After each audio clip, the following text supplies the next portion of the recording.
Bharat now news కి స్వాగతం. Bulletin లో ముందుగా హెడ్లైన్స్ చూద్దాం.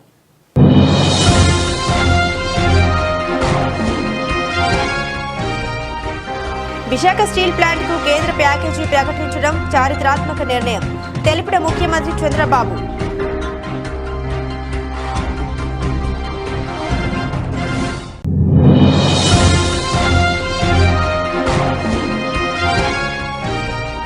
నిషేధిత జాబితా నుండి అక్రమంగా తొలగించిన భూములపై నిర్ణయం తీసుకునేందుకు మంత్రివర్గ ఉపసంఘం ఏర్పాటు నిర్ణయించిన కేబినెట్.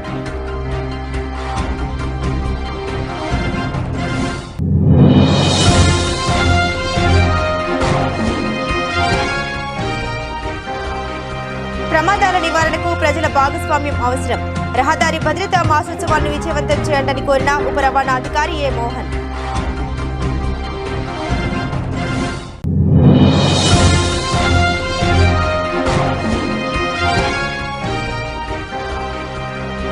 విశాఖ స్టీల్ ఫ్యాక్టరీకి 1140 కోట్లు కేటాయించినందుకు ప్రధాని మోదీకి కృతజ్ఞతలు. ఇది చారిత్రాత్మక నిర్ణయమన్న పురంధేశ్వరి. విశాఖ స్టీల్ ప్లాంట్ కు కేంద్ర ప్యాకేజీ ప్రకటించడం చారిత్రాత్మక నిర్ణయమని ముఖ్యమంత్రి చంద్రబాబు అన్నారు. ఇది ఏపీ ప్రజలు గర్వించదగ్గ విషయమన్న సీఎం ప్రధాని మోదీకి ధన్యవాదాలు తెలిపారు. సీతారామన్ కుమారస్వామికి ప్రత్యేక కృతజ్ఞత తెలిపారు. విశాఖ ఉక్కు అంటే కేవలం పరిశ్రమ మాత్రమే కాదని దానికి ఆంధ్రుల హృదయాల్లో ప్రత్యేక స్థానం ఉందన్నారు. రాష్ట్ర ప్రజలకు ఇకపై అన్ని మంచి రోజులేనని వారు తెలిపారు. విశాఖ స్టీల్ ప్లాంట్ కు కేంద్ర ప్యాకేజీ ప్రకటించడం చారిత్రాత్మక నిర్ణయమని ముఖ్యమంత్రి చంద్రబాబు అన్నారు. ఇది ఏపీ ప్రజలు గర్వించదగ్గ విషయమన్న సీఎం ప్రధాని మోదీకి ధన్యవాదాలు తెలిపారు. కేంద్ర మంత్రులు సీతారామన్ కుమారస్వామికి ప్రత్యేక ధన్యవాదాలు తెలిపారు. విశాఖ ఉక్కు అంటే కేవలం పరిశ్రమ మాత్రమే కాదని దానికి ఆంధ్రుల హృదయాల్లో ప్రత్యేక స్థానం ఉందన్నారు. రాష్ట్ర ప్రజలకు ఇకపై అన్ని మంచి రోజులేనని తెలిపారు. ఉద్యమం చేసి పరిరక్షించుకుందాం అన్నా. నేను అదే చెప్తున్నా, ఇది విశాఖ ఉక్కు ఆంధ్రుల హక్కు. ఇప్పుడు విశాఖ ఉక్కు ఆంధ్రుల సెంటిమెంట్. అదే మాదిరిగా దీన్ని కాపాడుకోవడానికి ఈరోజు అందరం కలిసి పనిచేశాం. కేంద్రం సహకరించింది. ఇప్పుడు ఒక ఉద్యమ స్ఫూర్తితో పనిచేద్దాం. ఎక్కడ తప్పు జరిగినా కరెక్ట్ చేద్దాం. కరెక్ట్ చేసి ప్రైవేట్ వాళ్లే కాదు పబ్లిక్ సెక్టర్లో కూడా సంపద సృష్టించగలదా నిరూపిద్దాం. మనమేమి, అందుకే నేను చాలాసార్లు చెప్పాను, దీన్ని ఏ విధంగా చేయాలన్న అవసరమైతే ఇంకా దీన్ని ఎట్లా ముందుకు తీసుకుపోవాలని ఆలోచిద్దాం. అందరిలో స్ఫూర్తిని తీసుకొద్దాం, ఐకమత్యం తీసుకొద్దాం, భావితరాలకు ఆదర్శంగా చేద్దాం. Will work it out. నేను కూడా దీని మీద ఇన్వాల్వ్ అవుతాను. అదే ముఖ్యమంత్రిగా నాకు కూడా ఒక బాధ్యత ఉంది. కేంద్రాన్ని మెప్పించి ఈరోజు 11,400 కోట్లు తీసుకొచ్చినప్పుడు ఏ హామీ అయితే ఇచ్చామో ఆ హామీని నిలబెట్టుకోవడానికి నేను కూడా ఆ దిశగా ఆలోచించాలి. అది రివైవ్ అయినప్పుడే ఆ నమ్మకం నిలబెట్టుకున్నట్టు అవుతుంది. నేనేమంటానంటే, ఎవ్వరికి సమాధానం అంటే, ఇప్పుడు గవర్నమెంట్ ఆఫ్ ఇండియాలో ఏమైందంటే, మన రాష్ట్రంలో ఉండే ప్రాజెక్టు కూడా ఒక మైనింగ్ ఉంది, మేజర్ మైనింగ్. అది కూడా నేను ఎవరికంటే వాళ్ళకి ఇవ్వడానికి వీలు లేదు. అది కూడా పబ్లిక్ ఆక్షన్లోనే పార్టిసిపేట్ చేసి వేయాలి. దానికి కారణం ఏంటి? ఇంతవరకు మీరంతా కూడా ఎక్కడికక్కడ లాలూచీపడి అమ్మేస్తున్నారు. ట్రాన్స్పరెన్సీకి రావాలి. ఆ ట్రాన్స్పరెన్సీ రావాలంటే ఓపెన్ ఆక్షన్ వేస్తేనే ఎవరు కావాలంటే వాళ్ళు పాడుకోవచ్చు. ఇప్పుడు ఆ ఓపెన్ ఆక్షన్లో ఎవరు పాడుతున్నాం? NMDC, even mining corporation of Andhra Pradesh, private public అందరూ పోటీ పడుతున్నారు. పోటీ పడి మళ్ళా వీళ్ళకి మైనింగ్ ఇస్తున్నారు. ఇప్పుడు మీరు చెప్పినట్టు కేంద్రంలో 11,400 కోట్లు ఎవరి డబ్బులు? ఇది కేంద్రం డబ్బులే కదా. ఏదో ఒక విధంగా మీకు డబ్బులు ఇచ్చారు కదా. దానికి దీనికి సంబంధం ఏంటి? ఒక పాలసీ పెట్టుకున్నప్పుడు ఆ పాలసీని చేస్తున్నప్పుడు కాదు నా కోసమే పాలసీ మారుస్తామంటే ఎక్కడ మారుస్తారు? వాళ్ళు ఇది ఇప్పుడు వచ్చింది కాదు, సమర్థవంతంగా పనిచేయడం కోసం ఒక పాలసీ తీసుకున్నారు. ఇప్పుడు ఆర్సీఆర్ మిత్తలు పెట్టాడు. వాళ్ళకు కూడా ఓపెన్ మార్కెట్ ప్రకారమే ఇస్తున్నారు. ఆ ఓపెన్ మార్కెట్లో ఏ ఐరన్ ఓర్ అయితే ఇస్తారో అది కూడా వీళ్ళకి ఇస్తారు. ఎందుకు మనం కంపీట్ చేయకూడదు? మనకు 20,000 ఎకరాలు మీకు ఫ్రీగా ఇచ్చాం. ఎప్పుడో పెట్టిన ప్లాంట్ ఇది. ఎందుకు మనం వాళ్ళతో పోటీ పడలేం? ఎందుకు కంపీట్ చేయలేం? That is the spirit you have to take. వాళ్ళకేది ఫేవరబుల్గా ఇవ్వడాలి కదా ఐరన్ ఓర్. వాళ్ళకు అట్లా ఇస్తారు, మనకు అదే ఇస్తున్నారు. ఇచ్చినప్పుడు సేమ్ రేటుకి వచ్చినప్పుడు ఎందుకు మనం కంపీట్ చేయకూడదు అంటా నేను. కంపీట్ చేయాలి. That is where I'm asking. నిషేధిత జాబితా నుండి అక్రమంగా తొలగించిన భూములపై నిర్ణయం తీసుకునేందుకు మంత్రివర్గ ఉపసంఘం ఏర్పాటుకు కేబినెట్ నిర్ణయించింది. వైకాపా హయాంలో దాదాపు 7 లక్షల ఎకరాల భూములు నిషేధిత జాబితా నుండి తొలగించారు. దీనిపై అధ్యయనం చేసి ఆయా భూములను ఏం చేయాలన్న దానిపై మంత్రుల కమిటీ ప్రభుత్వానికి నివేదిక ఇవ్వనుంది. వచ్చే కేబినెట్ భేటీలోపు భూముల అవకతవకలపై నివేదిక ఇవ్వాలని ఆయా జిల్లాల ఇన్ఛార్జ్ మంత్రులను సీఎం ఆదేశించారు. ముఖ్యమంత్రి చంద్రబాబు అధ్యక్షతన శుక్రవారం సచివాలయంలో కేబినెట్ సమావేశం జరిగింది. వైకాపా హయాంలో దాదాపు 7 లక్షల ఎకరాల భూములు నిషేధిత జాబితా నుండి తొలగించారు. దీనిపై అధ్యయనం చేసి ఆయా భూములను ఏం చేయాలన్న దానిపై మంత్రుల కమిటీ ప్రభుత్వానికి నివేదిక ఇవ్వనుంది. వచ్చే కేబినెట్ భేటీలోపు భూముల అవకతవకలపై నివేదిక ఇవ్వాలని ఆయా జిల్లాల ఇన్ఛార్జ్ మంత్రులను సీఎం ఆదేశించారు. రాష్ట్రంలోని సత్యసాయి, అన్నమయ్య, తిరుపతి జిల్లాలో నిషేధిత జాబితా నుండి భారీగా భూములు తొలగించినట్లు ప్రభుత్వం దృష్టికి వచ్చింది. ధాన్యం కొనుగోలుకు 700 కోట్ల రుణం తీసుకోవడంపై ఆమోదం తెలిపారు. ఏపీ మార్కెఫెడ్కు ప్రభుత్వ హామీ ప్రతిపాదనకు గ్రామ, వార్డు, సచివాలయ ఉద్యోగుల క్రమబద్ధీకరణకు ఆమోదించారు. గ్రామ, వార్డు సచివాలయాల్లో ఆర్జీఎస్ ఏర్పాటుకు, తోటపల్లి బ్యారేజీపై మినీ హైడల్ ప్రాజెక్టుల నిర్మాణాలకు ఆమోదం తెలిపారు. కడప జిల్లా సీకే దిన్నెలో 2595 ఎకరాల బదిలీకి స్టాంప్ డ్యూటీ మినహాయింపునకు ఆమోదం ముద్ర వేశారు. ఫెరో అలైస్ పరిశ్రమలకు విద్యుత్ టారిఫ్ తగ్గింపు ప్రతిపాదనను కేబినెట్ అంగీకరించింది. విద్యుత్ సుంకంలో టారిఫ్ల తగ్గింపును మార్చి వరకు పొడిగిస్తూ ఆమోదం తెలిపారు. రాష్ట్ర ముఖ్యమంత్రి గౌరవనీయులు శ్రీ నారా చంద్రబాబు నాయుడు గారి అధ్యక్షన రాష్ట్ర సచివాలయంలో జరిగిన ఈ కేబినెట్ సమావేశంలో పలు అంశాలపై చర్చ జరిగి నిర్ణయం తీసుకుంటూ జరిగింది. వాటిలో మొదటిది వ్యవసాయం మరియు సహకార శాఖ. 24-25 ఖరీఫ్ ధాన్యం సేకరణ కోసం అవసరమైన నిధుల్ని ఎన్సీడీసీ నుంచి అంటే 700 కోట్లు AP state cooperative marketing federation limited అదనపు రుణ సౌకర్యంగా 700 కోట్ల మేర రుణాన్ని పొందేందుకు ప్రభుత్వ హామీని పొడిగించడం మరియు ప్రభుత్వ గ్యారంటీ కమిషన్ను మాఫీ చేయడంతో పాటు ఆ నిధులను AP state civil supplies corporation లిమిటెడ్కు బదిలీ చేయడం కోసం చేసిన ప్రతిపాదనకు రాష్ట్ర మంత్రిమండలి ఆమోదం తెలిపింది. ఇదేంటంటే రాష్ట్ర ప్రభుత్వం ప్రతిష్టాత్మకంగా తీసుకున్న ధాన్యం సేకరణ దేశంలో ఎక్కడా లేని విధంగా కూటమి ప్రభుత్వం ఆంధ్రప్రదేశ్లో ప్రతి రైతుకి కూడా ప్రభుత్వం సేకరించిన ధాన్యానికి 24 గంటలు కొన్ని సందర్భాల్లో 6-7 గంటల్లోనే డబ్బులు చెల్లించిన ప్రభుత్వం ఈ దేశంలో కేవలం చంద్రబాబు నాయుడు గారి ప్రభుత్వం అనే విషయాన్ని గమనిస్తూ మరి ఇప్పటికే 6,000 కోట్ల రూపాయలని 6,200 కోట్ల రూపాయలని రైతుల ఖాతాలకి జమ చేశాం. ఎందుకంటే ఈ సీజన్లో 28,83,238 మెట్రిక్ టన్నుల్ని ధాన్యం సేకరించి దాదాపు 4.6 లక్షల రైతుల దగ్గర నుంచి సేకరించి వాళ్ళకి 6,469 కోట్లని చెల్లించడం జరిగింది. ఇంకా కూడా కొంత ప్రొక్యూర్మెంట్ ఉందనే ఉద్దేశంతో ఎక్కడా కూడా రైతు ఇబ్బంది పడకూడదనే ఉద్దేశంతో మరో 700 కోట్ల రూపాయలని రుణంగా పొంది దాన్ని ఏపీ స్టేట్ సివిల్ సప్లైస్ కార్పొరేషన్కి ఇవ్వటం జరుగుతుంది. మిగిలిన ధాన్యాన్ని కూడా కొనడం జరుగుతుందని చెప్పేసి మనం చేస్తాను. మరి చర్చ సందర్భంగా ముఖ్యమంత్రి గారు ఈ సీజన్లో ఏదైతే ఈ ధాన్య సేకరణలో ప్రత్యేకంగా మాయిశ్చర్ విషయంలో ఏదైతే సమస్యలు ఎదుర్కొన్నామో వచ్చే సీజన్లో అటువంటి సమస్యలు పునరావృతం కాకుండా ఒక ఫుల్ ప్రూఫ్ మెథడాలజీని మీరు ఎవాల్వ్ చేయాలి అని చెప్పేసి ఆదేశించడం కూడా జరిగింది. ఏదేమైనా కూడా రైతుకి ఎటువంటి అసౌకర్యం కలక్కోకుండా తను పండించిన పంటని గిట్టుబాటు ధరకి అమ్ముకునే విధంగా సౌలభ్యం ప్రభుత్వం తరఫున కల్పించాలని చెప్పేసి ఆదేశించడం కూడా జరిగిందని చెప్పేసి మనం చేస్తాం. అదేవిధంగా AP ferro alloys producers association GOMS number 26/11/23 ఏదైతే టారిఫ్ విద్యుత్ సుంకంలో తగ్గింపులు ఏదైతే ఇంత ముందు ఇవ్వబడ్డాయో దాన్ని మరో 6 నెలలు అంటే మార్చ్ 2025 వరకు కూడా పొడిగించమని చెప్పేసి రిక్వెస్ట్ చేస్తే ఆ ప్రతిపాదనని మంత్రిమండలి పెట్టడం జరిగింది. దాన్ని ఆమోదించడం జరిగిందని చెప్పేసి మనం చేస్తాను. దీని మూలంగా 300 కోట్ల రూపాయలు అదనపు భారం ప్రభుత్వం మీద పడినప్పటికి కూడా దాదాపు 30-40 వేల మంది. ప్రమాదాల నివారణలో ప్రజలు భాగస్వామ్యం అవసరమని రహదారి భద్రతా మహోత్సవాల ద్వారా ప్రజల్ని చైతన్యవంతులు చేసి రహదారి భద్రతపై అవగాహన కల్పించేందుకు గాను జిల్లాలో రహదారి భద్రతా మహోత్సవాలు నిర్వహిస్తున్నట్లు ఉప రవాణా శాఖ అధికారి ఎ మోహన్ తెలిపారు.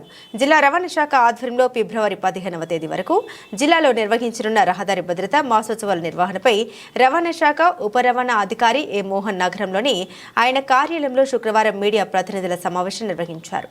ఈ సమావేశంలో ఆయన మాట్లాడుతూ రహదారి భద్రత పట్ల ప్రజల్లో పూర్తి అవగాహన కల్పించడంతో పాటుగా మోటార్ వాహనాల చట్టాల గురించి వివరించేలా జిల్లాలో నెల రోజుల పాటు పలు కార్యక్రమాలు నిర్వహించేందుకు చర్యలు తీసుకున్నామన్నారు.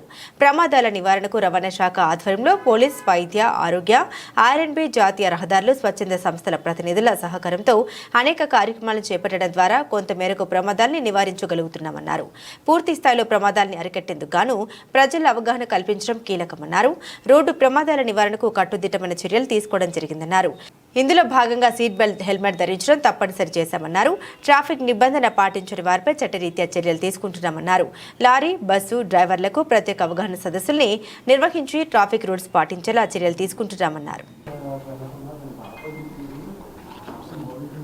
36 భద్రతా మాసోత్సవాలు నిర్వహించుకుంటున్నాం.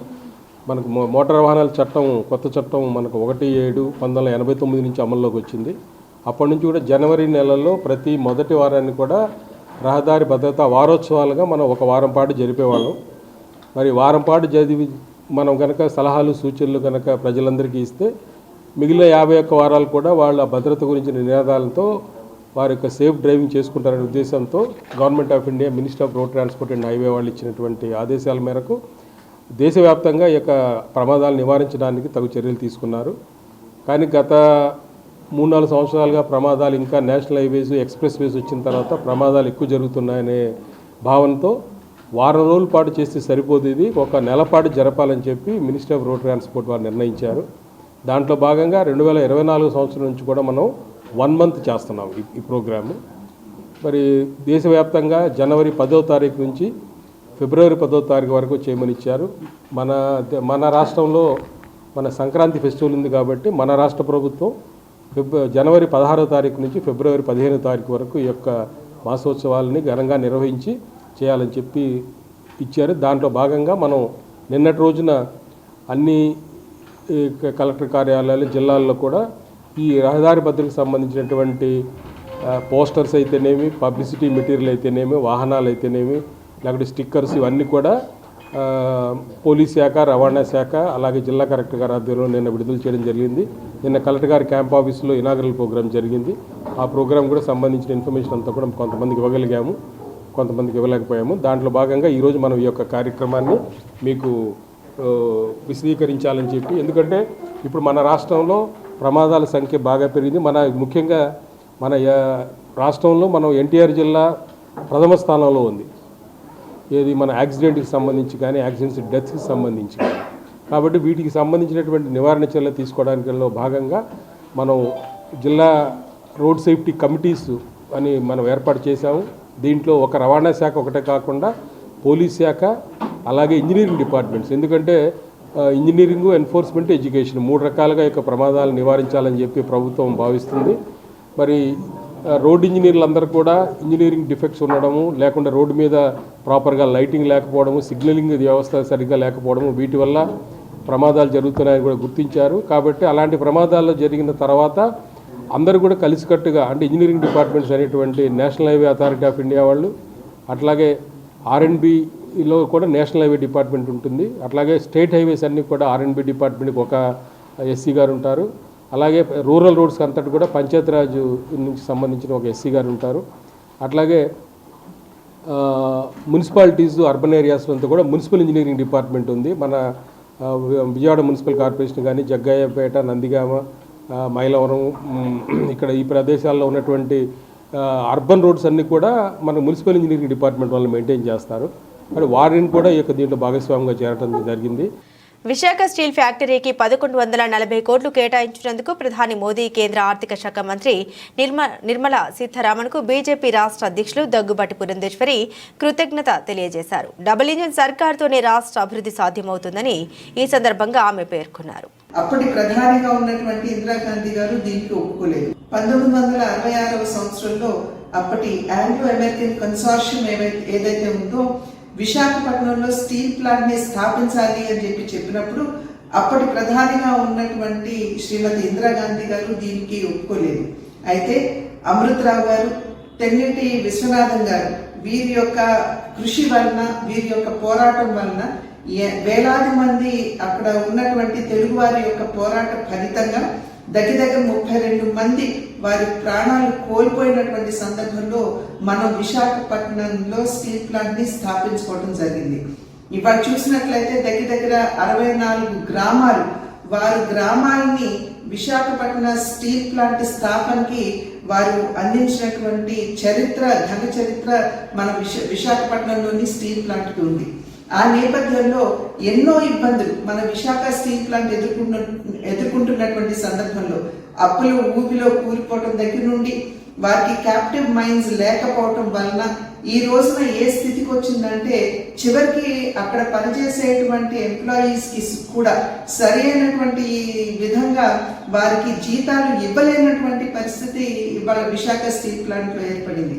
చాలా మంది కార్మికులు మా దగ్గరికి వచ్చి ఒక నెల 35% ఇచ్చారని, ఒక నెల 60% ఇచ్చారని చెబుతూ సంపూర్ణంగా వారికి జీతాలు అందడం లేదు, మా కుటుంబాలు ఏ విధంగా చివరి వెళ్ళాలి అని చెప్పి అనేక సందర్భాల్లో వారు ఆందోళన చెందడం జరిగింది. ఎప్పుడైతే ఈ విషయాలన్నీ మా దృష్టికి వచ్చాయో ఎప్పటికప్పుడు మేము ఈ విషయాలన్నీ లేఖల మాధ్యమంగా నరేంద్ర మోడీ గారి దృష్టికి, అదే విధంగా డెలిగేషన్ ని తీసుకుని వెళ్తూ అక్కడ ఉన్నటువంటి పనిచేసేటువంటి కార్మికుల్ని సైతం డెలిగేషన్ గా తీసుకుని కుమారస్వామి గారి దగ్గరికి, నిర్మలా సీతారామన్ గారి దగ్గరికి, పీయూష్ గోయల్ గారి దగ్గరికి కూడా తీసుకుని వెళ్ళి అనేక సందర్భాల్లో వీరి విషయాలు, వీరు ఎదుర్కొనేటువంటి ఇబ్బందులు ఇవన్నీ కూడా, అదే విధంగా విశాఖపట్నం స్టీల్ ప్లాంట్ కి సంబంధించినటువంటి సమస్యలు కూడా వారందరి దృష్టికి తీసుకువెళ్ళడం జరిగింది. కుమారస్వామి గారు మాతో ఖచ్చితంగా చెప్పారు, డిస్ఇన్వెస్ట్మెంట్ అంటే ప్రైవేటీకరణ ఖచ్చితంగా జరగదు, మేము ఆర్థిక ప్యాకేజీని ఇచ్చి విశాఖపట్నంలో ఉన్నటువంటి స్టీల్ ప్లాంట్ ని ఆదుకోవడానికి మేము సన్నద్ధమవుతున్నామని చెప్పి అనేక సందర్భాల్లో మాకు వారు ధైర్యాన్ని ఇచ్చినటువంటి నేపథ్యం. హంసధ్వని చారిటబుల్ ట్రస్ట్ ఆధ్వర్యంలో ప్రతి సంవత్సరం నిర్వహించే శ్రీ త్యాగరాజ ఆరాధనలో భాగంగా తిరువయ్యూర్ జరుగుతున్న విధంగా సనాతన వైదిక సాంప్రదాయంలో శ్రీ త్యాగరాజ స్వామి ఉత్సవమూర్తికి పంచామృత అభిషేకం నిర్వహించనున్నట్లు బ్రహ్మశ్రీ డాక్టర్ యనమండ్ర శ్రీనివాస శర్మ, రాంపల్లి గోపికృష్ణ శర్మ తెలియపరిచారు. త్యాగరాజ స్వామి హృదయాన్ని హత్తుకునే విధంగా ధార్మిక ఉపన్యాసాలు, హరికథ రూపాల్లో కూడా సాంస్కృతిక కార్యక్రమాలు నిర్వహించడం జరుగుతుందన్నారు. గత 10 సంవత్సరాలుగా ట్రస్ట్ ఆధ్వర్యంలో నిర్వహిస్తున్న ఈ కార్యక్రమంలో భాగంగా ఈ సంవత్సరం పటమటలోని శ్రీ మరకత రాజరాజేశ్వర క్షేత్రంలో ఎంతో పేరు ప్రఖ్యాతలు ఉన్న కళాకారులతో ఉపన్యాసము, వేణుగాన కచేరీ, సంగీత సాహిత్య వైశిష్యము, అందులో ఉపాసన మార్గములు మొదలైన విశేష కార్యక్రమాలు ఉంటాయని తెలిపారు. తాడిగడప ఎల్వి గార్డెన్స్ లోని లక్ష్మీ వెంకటేశ్వర స్వామి దేవస్థానం నందు శ్రీ సద్గురు త్యాగరాజ స్వామి ఆరాధన మహోత్సవాల బ్రౌచర్ను హంసధ్వని చారిటబుల్ ట్రస్ట్ ఆధ్వర్యంలో ఆవిష్కరించారు. ఈ కార్యక్రమంలో బ్రహ్మశ్రీ డాక్టర్ యనమండ్ర శ్రీనివాస శర్మ, రాంపల్లి గోపికృష్ణ శర్మ, దేవుళ్లపల్లి వెంకట అనంత రామశాస్త్రి పాల్గొన్నారు. ఈ సందర్భంగా కార్యక్రమ వివరాల్ని తెలియపరిచారు. ఈ నెల 18వ తేదీ నుండి 23వ తేదీ వరకు పటమటలోని శ్రీ మరకత రాజరాజేశ్వరి క్షేత్రం నందు శ్రీ గణపతి సచ్చిదానంద స్వామి వారు మరియు శ్రీ దత్త విజయానంద తీర్థ స్వామి వాళ్ళ దివ్య ఆశీస్సులతో ఈ ఆరాధన మహోత్సవాలు నిర్వహించనున్నట్టు తెలిపారు. పవిత్ర మార్గంలో ఎందరో మహనీయులు ధరించి భావితరాలకు దిశానిర్దేశం చేసిన వారిలో అగ్రగణ్యుడు శ్రీరామనామ రస పానముచే తమ జీవితంలో సార్థకం చేసుకున్న మహనీయులు శ్రీ సద్గురు త్యాగరాజ స్వామి అని గుర్తు చేశారు. ప్రతి అంశాన్ని కూడా సనాతన ధర్మానికి అనుబంధం చెయ్యాలి. ప్రతి అంశము కూడా వైజ్ఞానిక అంశంతో ముడిపడి ఉంది అనే విషయం నిరూపించాలి. మన సనాతన భారతీయ కళలు కానీ, విద్యలు కానీ ఎంతో శక్తిని మనకి కలిగిస్తాయి. వాటి ద్వారా మనకి ఎంతో అతీంద్రియ శక్తులు వస్తాయి. అలాగే మన శరీరానికి సంబంధించిన ఆరోగ్యము, జీవితానికి సంబంధించిన సౌఖ్యం కళల ద్వారా ఏర్పడుతుంది అనే విషయం నిరూపించాలి అనే అంశంతో హంసధ్వని చారిటబుల్ ట్రస్ట్ అనేది ఏర్పాటు చేయడం జరిగింది. ఒక సంస్థ. నేను యనమండ్ర శ్రీనివాస శర్మ, హంసధ్వని చారిటబుల్ ట్రస్ట్ వ్యవస్థాపకుడిని నేను. ఈ ట్రస్ట్ ద్వారా ఎన్నో మహత్తరమైనటువంటి కార్యక్రమాలు, సామాజిక సేవా కార్యక్రమాలు, కళలకు సంబంధించిన కార్యక్రమాలు, ధార్మిక కార్యక్రమాలు జరుగుతున్నాయి. ఇప్పటి వరకు కూడా సంగీత కార్యక్రమాలు ఎక్కువ ప్రధానంగా ఈ సంస్థ ద్వారా నిర్వహించడం జరిగింది. అలాంటి కార్యక్రమాల్లో ప్రతి సంవత్సరం కూడా త్యాగరాజ ఆరాధనోత్సవం ఒక విశిష్టమైనటువంటి పద్ధతిలో ఈ కార్యక్రమం చేయడం జరుగుతోంది. ఈ ఆరాధనోత్సవ కార్యక్రమ స్వరూపాన్ని ఇప్పుడు ఈ సంస్థ కార్యవర్గ సభ్యుడైనటువంటి చిరంజీవి గోపీకృష్ణ వివరణ చేస్తాడు. ఏపీ ప్రభుత్వం ఈ నెల 10వ తేదీ నుండి 19వ తేదీ వరకు సంక్రాంతి సెలవులు ప్రకటించిన విషయం విదితమే. రాష్ట్రంలో ఉన్న అన్ని విద్యా సంస్థలు సెలవులు ప్రకటించిన నారాయణ కాలేజీ యాజమాన్యం సెలవులు ప్రకటించలేదు. ప్రభుత్వ సెలవుల్లో సైతం యథేచ్ఛగా కాలేజీలు నడుస్తున్నాయి. ఈ విషయం తెలుసుకున్న విద్యార్థి సంఘాల నేతలు కాలేజీ వద్ద ధర్నా చేపట్టారు. నారాయణ కాలేజీలపై చర్యలు తీసుకోవాలని డిమాండ్ చేశారు. ఏఐఎస్ఎఫ్ రాష్ట్ర ఉపాధ్యక్షులు. రాష్ట్ర వ్యాప్తంగా సంక్రాంతి సెలవులు ఇస్తే కానీ కేవలం నారాయణ విద్యా సంస్థలు మాత్రం పాఠశాలలు, కళాశాలలు ఈరోజు ప్రభుత్వం ఇచ్చినటువంటి నిబంధనలు తొంగలో దొక్కి ఈరోజు నారాయణ విద్యా సంస్థలు మాత్రమే కేవలం ఏదో పాఠశాలలు, కళాశాలల విద్యార్థులను పిలిపించి వాళ్ళకి తరగతులు చెప్పడమే కాకుండా వారికి ఈరోజు పరీక్షలు నిర్వహిస్తూ అనేక రకాలుగా విద్యార్థులు ఒత్తిడికి గురయ్యే పద్ధతిలో ఈరోజు నారాయణ విద్యా సంస్థలు నిర్వహిస్తున్నారు. అంటే నారాయణ గారికి రాష్ట్ర వ్యాప్తంగా విద్యా సంస్థలు కనబడుతున్నటువంటి సమస్యలు విద్యార్థులు ఎదుర్కొనే ఒత్తిడికి గురవుతున్నటువంటి ఆలోచన చేయకుండా కనుమరుగవుతున్నారా, లేకపోతే నటిస్తున్నారని చెప్పి కూడా విద్యార్థుల పక్షాన ఏసంగా మేము అడుగుతున్నాం.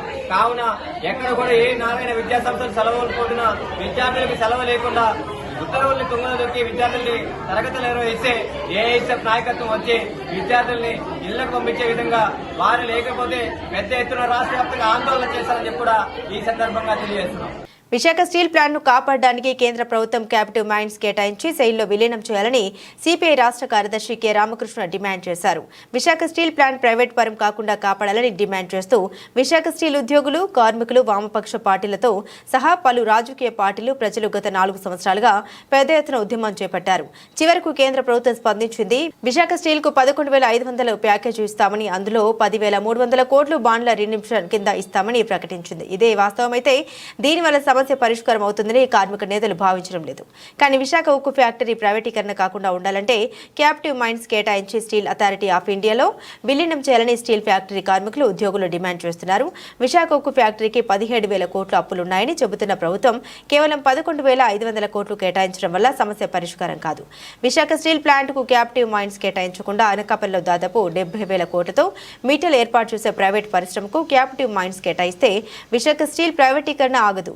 కేంద్ర ప్రభుత్వం విశాఖ స్టీల్ ప్లాంట్ ను కాపాడేందుకు శాశ్వత పరిష్కారం చూపాలి. విశాఖ ఉక్కు ఫ్యాక్టరీకి క్యాపిటివ్ మైన్స్ కేటాయించి స్టీల్లో విలీనం చేయాలని సిపిఐ డిమాండ్ చేస్తుంది. విశాఖ స్టీల్ ఫ్యాక్టరీ ప్రైవేట్ పరం కాకుండా కాపాడాలని డిమాండ్ చేస్తూ విశాఖ ఉక్కు కార్మికులు, రాష్ట్ర వ్యాప్తంగా ఉన్న లక్షలాది మంది కార్మికులు, అదేవిధంగా పలు రాజకీయ పార్టీలు, వామపక్షాలు పెద్ద ఎత్తున గత 4 ఏళ్ళు ఉద్యమం చేపడతా ఉన్నాయి. చివరికి వాళ్ళ కేంద్ర ప్రభుత్వం స్పందించింది. మరి స్పందించిన దాంట్లో కూడా అరకొరగా స్పందించింది. ఎందుకంటే 11,500 కోట్ల రూపాయలు ప్యాకేజ్ ఇస్తాము, అందులో 10,300 కోట్ల రూపాయలు బాండ్స్ రిడెంప్షన్ కింద ఇస్తామని చెప్తా ఉన్నారు.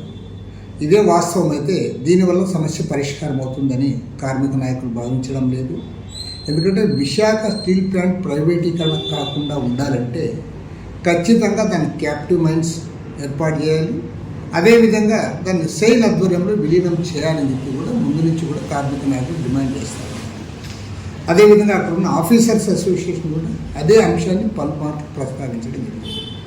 కాబట్టి ఏమంటే అరకొర చర్యల ద్వారా, ఎందుకంటే ఆల్రెడీ 17,000 కోట్ల రూపాయలు దానికి అప్పులు ఉన్నాయని చెప్తున్న తరుణంలో మీరు 11,500 కోట్లు ఇచ్చాం కాబట్టి మీరు మీ పని మీరు చేసుకోండి అంటే చేసుకోలేరు. మళ్ళీ కూడా అది మళ్ళీ మొదటికి వస్తుంది. కాబట్టి ఏమంటే కేంద్ర ప్రభుత్వం దీన్ని కాపాడడానికి ఖచ్చితంగా క్యాపిటివ్ మైన్స్ ఏర్పాటు చేసి సెయిల్ ఆధ్వర్యంలో విలీనం చేస్తే తప్పకుండా 10 కాలాల పాటు విశాఖపట్నం స్టీల్ ఫ్యాక్టరీ ముందుకు పోతుంది. అట్లు కాకుండా పక్కనే అనకాపల్లిలో మీరు Mittal steel plant captive mines ఇచ్చి దాదాపు 70,000 కోట్ల రూపాయలతో ప్రైవేట్ అక్కడ స్టీల్ ఫ్యాక్టరీ ఏర్పాటు చేస్తామంటే అది ఖచ్చితంగా అది దీనికి వ్యతిరేకం తప్ప మరొకటి కానే కాదు. ఖచ్చితంగా కేంద్ర ప్రభుత్వం వన్స్ ఫర్ ఆల్ శాశ్వతంగా ఈ సమస్య పరిష్కారం చేయడానికి విశాఖ స్టీల్ ప్లాంట్కి క్యాపిటల్ మైన్స్ ఏర్పాటు చేసి సెయిల్ ఆధ్వర్యంలో విలీనం చేయాలని చెప్పి ఏదైతే కార్మిక నాయకులు డిమాండ్ చేస్తూ ఉన్నారో ఆ డిమాండ్స్ నెరవేర్చాలని చెప్పి సిపిఐ తరఫున డిమాండ్ చేస్తున్నారు. భారతదేశంలో డిజిటల్ ట్రాన్సాక్షన్స్ అధికంగా జరుగుతున్నాయని ఇంటర్ సర్కిల్ కాల్ కనెక్షన్ ఏ నెట్వర్క్ సెల్ టవర్ ద్వారానైనా కాల్ చేసుకునే వెసులుబాటు కల్పిస్తూ ఉన్నట్లు అదనపు డైరెక్టర్ జనరల్ రాజారావు స్పష్టం చేశారు. డిజిటల్ భారత్ చేయడమే లక్ష్యంగా పనిచేస్తున్నట్లు ఆయన వెల్లడించారు. బందర్ రోడ్లోని బీఎస్ఎన్ఎల్ కార్యాలయంలో అదనపు director general J V Rajarao media సమావేశం నిర్వహించారు. ఈ సమావేశంలో ఆయన మాట్లాడారు. డిజిటల్ భారత్ చేయడమే లక్ష్యంగా బీఎస్ఎన్ఎల్ పనిచేస్తుందన్నారు. సెల్ టవర్లను పెంచి వినియోగదారులకు మంచి సిగ్నల్ అందిస్తున్నామన్నారు. డిజిటల్ భారత్లో బీఎస్ఎన్ఎల్, ఎయిర్టెల్, జియో భాగంగా ఉన్నాయని ఈ 3 నెట్వర్క్ టవర్స్ ఉన్న ప్రాంతంలో ఏ నెట్వర్క్ వారైనా కాల్ చేసుకోవచ్చన్నారు. దీన్నే ఇంటర్ సర్కిల్ కాల్ కనెక్షన్ అంటారని, అటవీ ప్రాంతంలో సిగ్నల్ సరిగా లేని చోట ఇంటర్ సర్కిల్ బాగా ఉపయోగపడుతుందన్నారు. గతంలో వచ్చిన వరదల సమయంలో కూడా ఈ విధమైన సిగ్నల్ కనెక్టివిటీ వినియోగించామని తెలిపారు. దేశవ్యాప్తంగా 20,500 బీఎస్ఎన్ఎల్ టవర్లు ఉంటే 1,370 ఆంధ్ర రాష్ట్రంలో ఉన్నాయని తెలిపారు. ఈరోజు ఇప్పుడే చూశారు మీరు, మన ఆనరబుల్ మినిస్టర్ గారు 3 ఇనిషియేటివ్స్ని ఇనాగ్రేట్ చేశారు. మీరు లాస్ట్ 2024 ఇయర్ చూస్తే 164 billion digital transactions happened in India. 164 billion, ఒక బిలియన్ అంటే 100 crores. So 164 into 100 crores. మన తర్వాత చైనా, అమెరికా ఇట్లాంటి 4-5 కంట్రీలు కలిపితే కూడా ఇన్ని కాలే. సో మన దేశంలో డిజిటల్ ట్రాన్సాక్షన్స్ అంత ఎక్కువగా జరుగుతున్నాయి. కానీ ఇంకా కొన్ని విలేజెస్లో కనెక్టివిటీ లేదు, అది ఓపెన్ సీక్రెట్. ఇట్లా మనకు ప్రతి విలేజ్కి కనెక్టివిటీ ఇవ్వాలంటే దానికి కావాల్సిన ఇన్ఫ్రాస్ట్రక్చర్ ప్రతి ఆపరేటర్ నుంచి పెట్టాలంటే కొంచెం ఖర్చుతో కూడుకున్న పని. అందుకని డిజిటల్ భారత్ అనేది ఏం చేస్తుందంటే వాళ్ళ వైపు నుంచి డబ్బులు ఇచ్చి టవర్లు పెట్టించారు కదా, ఎవరి దగ్గర అయితే మన BSNL, Airtel and Jio. Vodafone ఈ స్కీమ్లో లేదు. ఈ డిజిటల్ భారత్ అనేది ఎర్లియర్ కాల్డ్ యుఎస్ఓ ఫండ్. ఈ స్కీమ్లో ఈ 3 ఆపరేటర్లు ఉన్నారు, బిఎస్ఎన్ఎల్, ఎయిర్టెల్ అండ్ జియో. ఈ 3 పెట్టిన టవర్స్ నుంచి ఏ ఒక్కరి టవర్ ఉన్నా కూడా మిగతా వాళ్ళ కస్టమర్లు దాని నుంచి ఫోన్ చేసుకునే విధంగా ఈరోజు ఇంట్రా సర్కిల్ రోమింగ్ వచ్చేసి స్టార్ట్ అవుతుంది అన్నమాట. సో ఎస్పెషలీ ఇదేంటంటే మనకు అల్లూరు సీతారామరాజు డిస్ట్రిక్ట్, మన్యం డిస్ట్రిక్ట్ ఇట్లాంటి ఏరియాల్లో మనకు కవర్ కాని విలేజ్లు ఎక్కువ ఉన్నాయి. సో అట్లాంటి దగ్గర ఇది చాలా యూస్ఫుల్గా ఉంటుంది. మీరు ఇటీవల మనకు ఫ్లడ్స్ వచ్చాయి కదా, ఆ ఫ్లడ్స్ టైంలో కూడా ఇది ఇది యూజ్ చేస్తుంటాం. అంటే ఫ్లడ్స్ వచ్చినప్పుడు ఒకరి టవర్ పనిచేస్తుంది, మిగతా వాళ్ళ టవర్ పనిచేయలేదు అనుకోండి, వేరే కస్టమర్లు కూడా ఈ టవర్ ద్వారా కాల్స్ చేయొచ్చు. అట్లాంటి ఫెసిలిటీ అంటే కస్టమర్కి తెలియకుండానే ఆ ఫెసిలిటీ ఇన్వోక్ చేస్తాం. దాన్ని ఇప్పుడు మిగతా అన్ని ప్లేసుల్లోనూ ఇనాగ్రేట్ చేస్తున్నారు. సో ఇట్లాంటి డిజిటల్ భారత్ నిధి ద్వారా వచ్చిన టవర్లలో ఈ ఫెసిలిటీ వస్తుంది. మీకు డీటెయిల్స్ ఇచ్చున్నాము. మన ఏపీలో వచ్చేసి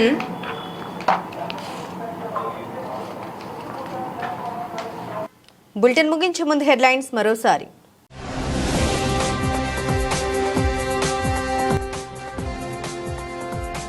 విశాఖ స్టీల్ ప్లాంట్కు కేంద్ర ప్యాకేజీ ప్రకటించడం చారిత్రాత్మక నిర్ణయం తెలిపిన ముఖ్యమంత్రి చంద్రబాబు.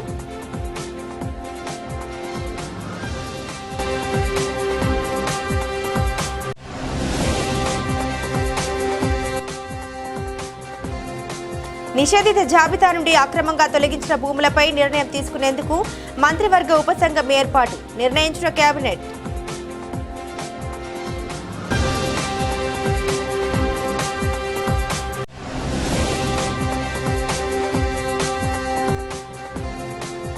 ప్రమాదాల నివారణకు ప్రజల భాగస్వామ్యం అవసరం.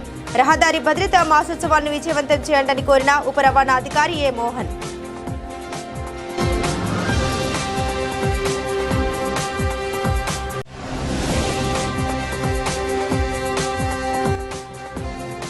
విశాఖ స్టీల్ ఫ్యాక్టరీకి 1,140 కోట్లు కేటాయించినందుకు ప్రధాని మోదీకి కృతజ్ఞతలు. ఇది చారిత్రాత్మక నిర్ణయమన్న పురంధేశ్వరి.